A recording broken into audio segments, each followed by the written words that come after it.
Merci beaucoup. Thank you very much. Court officer, could you please call the case? Thank you, Madam President. Your Honours.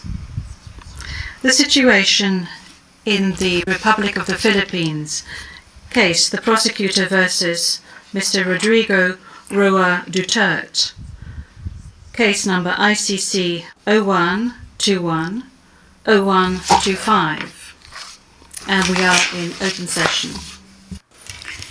Merci beaucoup.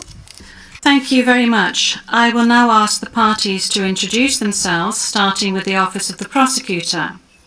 Please pause before speaking and speak slowly to allow the interpreters to interpret appropriately.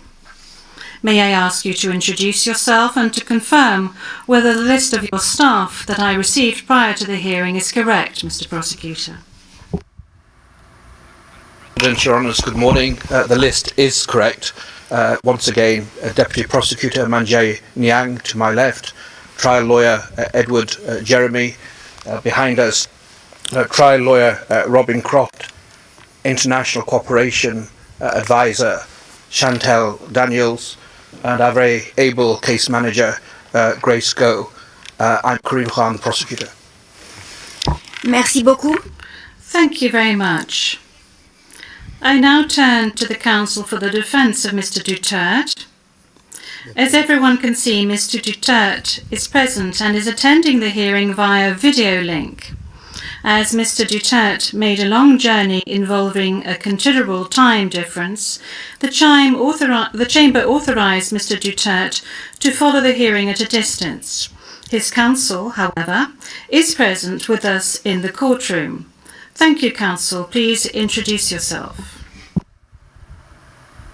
Good afternoon, Your Honours. I am Salvador C. Medjaldea, counsel for Rodrigo Roa Duterte. Merci beaucoup. Thank you very much. Thank you very much, counsel. I will now introduce the chamber. By my side, we have the Judge Reine Adelaide Sophie Alapine Gansu, the Vice President of the Court, and Judge Maria del Socorres Flores Liera. I am the presiding judge of the Pretrial Chamber 1 of the Court, and my name is Julia Antonella Mortoc. Now, I would like to speak to you, Mr. Duterte. I'm speaking French, but you are receiving interpretation of what I'm saying in English. I understand that you are at ease in the English language and that the interview yesterday at the detention centre was conducted in English and that you did not deem it necessary to request interpretation into any other language during this interview. This said, I would like firstly to confirm your identity. Could you provide us with your full names, please? I'm Rodrigo Roa Duterte. That's my first middle name is Roa. The surname is Duterte.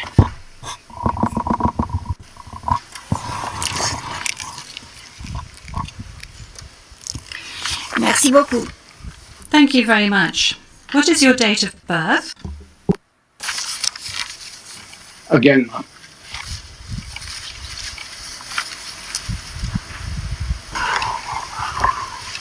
Can we request that the question be repeated? I don't think he heard it. Thank you. Repetition from the English booth. What is your date of birth? Yes, thank you very much, counsel. I was asking quite simply of Mr. Duterte what his full names were, and then I subsequently asked him what his date of birth was and what his place of birth is. Is that all right, counsel? yes, of course I do. My birth month and day is March 28, 1945. I was born in the province of Leyte in the Philippines.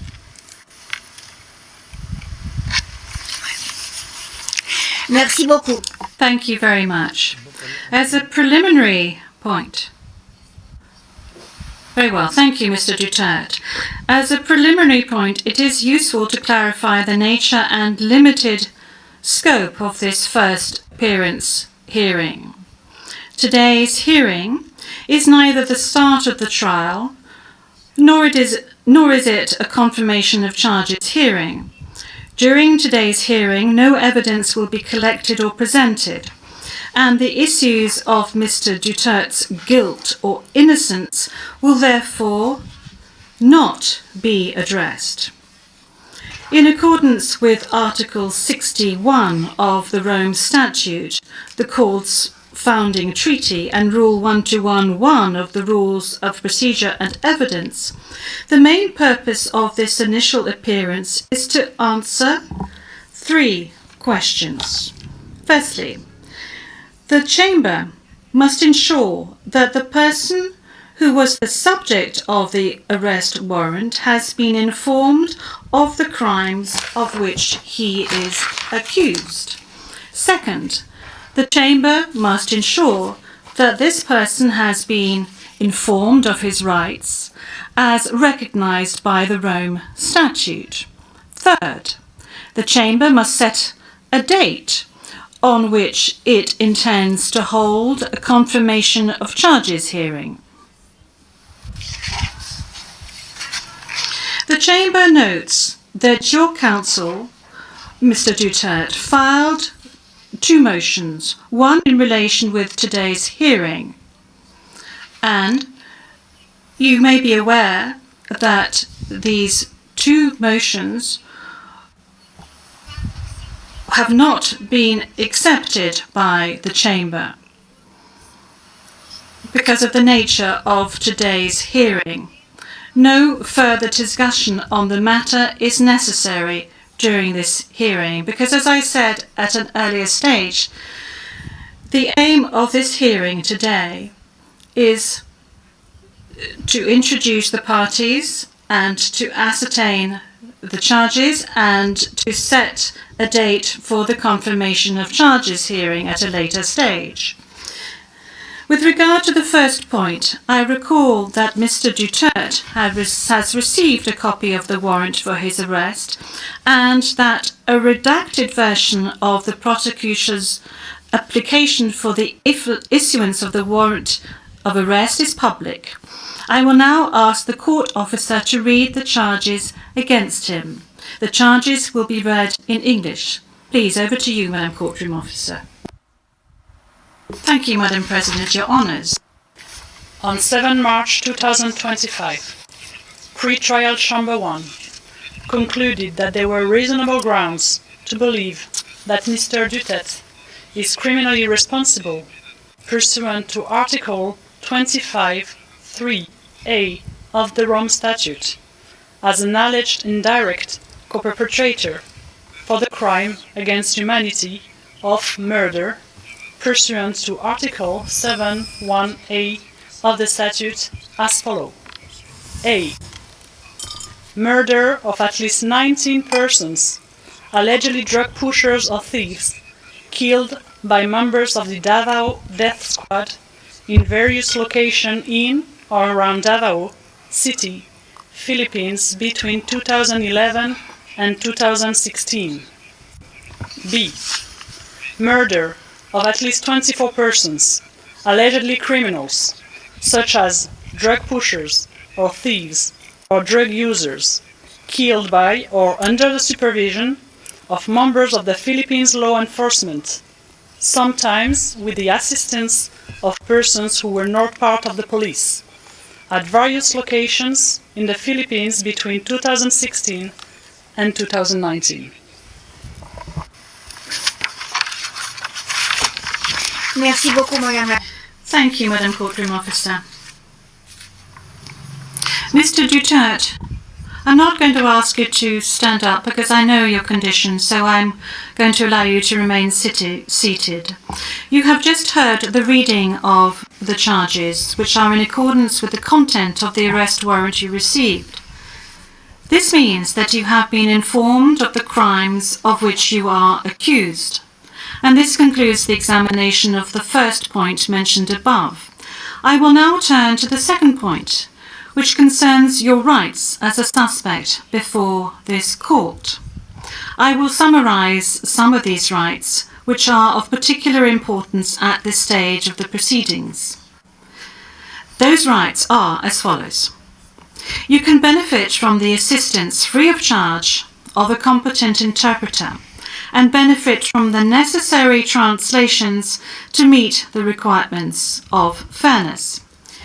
You have the right to have the time and facilities necessary to prepare your defense and to communicate freely and confidentially with the counsel of your choice. You have the right to remain silent, and you cannot be forced to testify against yourself or to confess guilt. You can also make statements in your defense without taking an oath. In addition to any other disclosure provided for in the statute, the prosecutor must disclose to you, as soon as practicable, evidence in his possession or at his disposal that shows or tends to show your innocence or to mitigate your guilt, or that could undermine the credibility of the evidence against you. At the confirmation of charges hearing, you can contest the charges, challenge the evidence presented by the prosecutor, and present evidence. There will be no trial if the charges are not confirmed or if the proceedings against you are completed. You have the possibility to make an application for interim release pending trial. And finally, Mr. Duterte, you have the right to be informed as soon as possible and in detail of the nature, cause, and content of the charges in the language that you fully understand and speak. Counsel, have you understood? Yes, we're listening, Ma'am.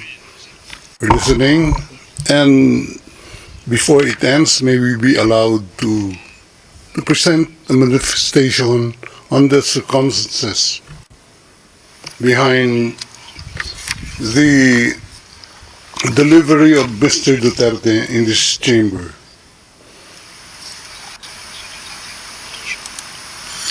Oui, maître, je dois d'abord demander. Yes, counsel. This is